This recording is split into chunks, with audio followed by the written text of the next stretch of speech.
దొంగల రాజ్యం దోపిడీ రాజ్యం ఏమి రాజ్యం ఏమి రాజ్యం దొంగల రాజ్యం దోపిడీ రాజ్యం జై జవాన్ జై కిసాన్ జై జవాన్ జై కిసాన్ కేసీఆర్ గారి నాయకత్వం వర్ధిల్లాలి చంద్రబాబు గారి నాయకత్వం వర్ధిల్లాలి జై తెలంగాణ జై తెలంగాణ అరెస్ట్ చేస్తారా దొంగల రాజ్యం దోపిడీ రాజ్యం రోజు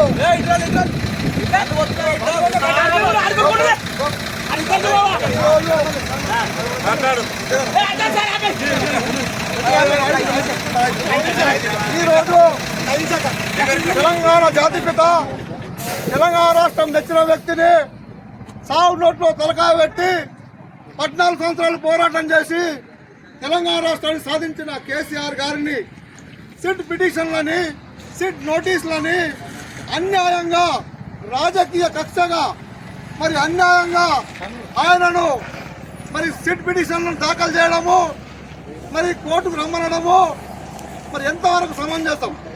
ఇది ప్రజాపాలన కాదు, ఇది నియంత్ర పాలన. రేవంత్ రెడ్డి గారు మీరు 420 హామీలు ఇచ్చి 6 గ్యారంటీలు ఇచ్చి 6 గ్యారంటీలు 420 హామీలు ఇచ్చి ప్రజలను మోసం చేయడమే కాక మరి ప్రజలను మోసం చేసి సీఎం పదవి గద్దెనెక్కి మరి అదేవిధంగా మున్సిపాలిటీ ఎన్నికలున్నాయి, ఎంపీటీసీ ఎలక్షన్స్ ఉన్నాయి, జడ్పీటీసీ ఎలక్షన్స్ ఉన్నాయి. ఇది డైవర్షన్ పాలసీ.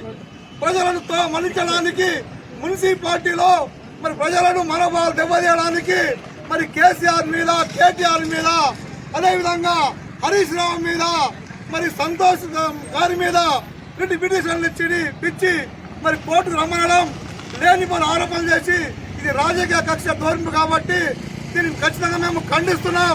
ఒకవేళ కేసీఆర్ గారిని ముట్టుకుంటే మరి తెలంగాణ రాష్ట్రాన్ని అగ్నిగుండంగా మారుతుంది ఖచ్చితంగా. ఖబర్దార్ మీరు కాంగ్రెస్ నాయకులని